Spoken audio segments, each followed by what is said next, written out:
AITA for telling my aunt that finding my birth parents wouldn't make her bio son search for her?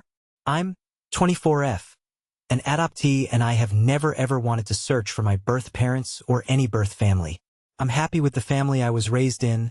I did some genetic testing to get a better idea of risk factors, so I don't need my birth family for that kind of thing, and generally I don't feel any curiosity about the people I'm genetically related to.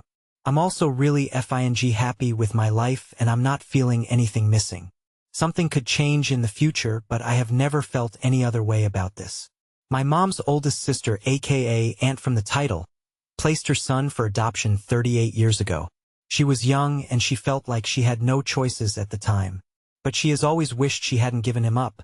She tried to get him back a couple of months after he was adopted, and she tried searching for him a few times, but it seems like he never looked for her, and so she hasn't found him.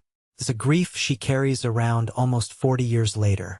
I think my aunt's experience has given her this warped idea that if I were to search for my birth family and show an interest in meeting and being part of my birth family, her son will do the same.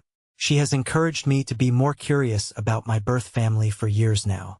Since I was a teenager and I never cared. She told me, not asked or suggested, but told me I should look for my birth parents. I told her I didn't want to, and she told me I didn't know what I was saying. She has used guilt trips about my birth parents missing me and about the family I could be missing out on. But I was clear I don't care. My mom spoke to her several times and told her to get help and stop dragging me into her grief.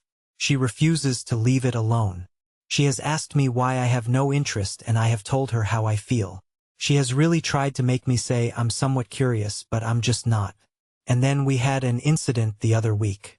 She mentioned it for the millionth time, and I tried to ignore her and carry on other conversations, but she kept bringing it up. And bringing it up.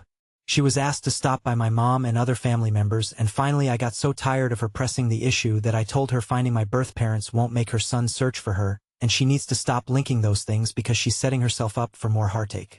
My aunt called me callous to her experience and feelings. AITA,